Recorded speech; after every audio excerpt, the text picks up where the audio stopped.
My name is Tanmay Sood. I'm from Year 4 Sky Class, Marlborough School, and I want to take an interview for you because you have gone to Egypt and we're doing our Egyptian project. Fantastic. So the first question is, where in Egypt did you go? Okay, well, I went in 2004 and I went to Sharm el Sheikh, which is on the Red Sea, and I spent some time in the desert there in the Sinai, and then I went up to Cairo and I spent some time in Cairo, and then I went back down to Hurghada to the sea, and it was very nice and it was lovely and warm. What was the most interesting place?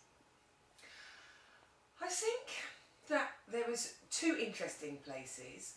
The Red Sea is very fantastic because it's so unspoilt. It has some of the world's famous fish and reefs and diving, and it's the best space in the world for undersea diving. So did you go diving? Yes, I did.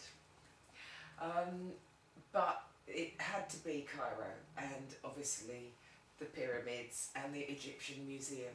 I mean, the Egyptian Museum in Cairo was out of this world. It was amazing.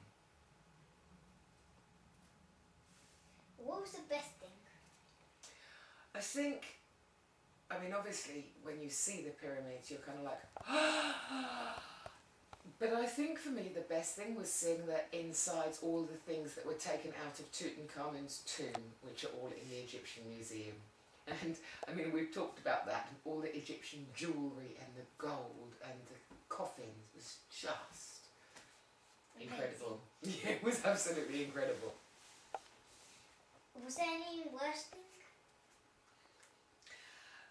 In Cairo, the traffic is horrendous. The cars are so close together like this, you can't believe. And none of them have got any wing mirrors because all the wing mirrors have all been snapped off because they go too fast and they go too close. And the cars are driving, and then there's carts and there's donkeys and there's people, and everywhere it's just like Chaos. Yeah, absolutely. How were the people like there? Most people were very, very warm and friendly, but everyone all the time was like, "Oh, miss, you come and look at my camel. Oh, you come and buy my jewellery." But when you got out of the tourist places, people were lovely. They were really warm and friendly, and they love children. Was there any good food there? I mean, down on the Red Sea, the fish was... But all the usual things like hummus and pita breads and all different sorts of good meats and fantastic salads. It was just delicious. Lots and lots of spices. Oh, yum yum. What did you bring back as souvenirs? Now, my souvenir shopping, because you know me, I do like to shop. What did I bring back? I brought back, some usual things like fridge magnets. I will find one for you. I didn't know you liked fridge magnets. But I also brought back an Egyptian belly dancer's costume, which I don't know where it is, and I don't want to scare you with that. And I brought back some perfume oils, because Egypt, of course, they used to perfume the mummies and, put all the oils on and everything else, and they've still got a big tradition of perfume oils. When they were mummifying them. Yeah, and they've got all the most amazing oils that you can get anywhere, and all in little glass bottles. And the oils, essence of roses, essence of this, all probably pressed in quite the same way as they did back in the ancient times. So I brought a lot of those back. And of course some fantastic memories. Finally, but not least, describe how big was Sphinx? Now, the Sphinx and the pyramids are way bigger than you imagine. I mean, I think when I stood at the bottom of the Sphinx, his toenails, because his toes go like this at the bottom, I probably came halfway up, just his toes. So you just sit there like this, and the pyramids are just huge. Now there's a small town just created just outside where the pyramids are. But as you're coming from Cairo on the road, Giza is about an hour by car, I think. And you can just see them from everywhere because they're just so big. So big. And they're just incredible. And the Sphinx is just, it takes your breath away. It just takes your breath away. I mean, I've shown you a little, it's a very bad copy, Yeah.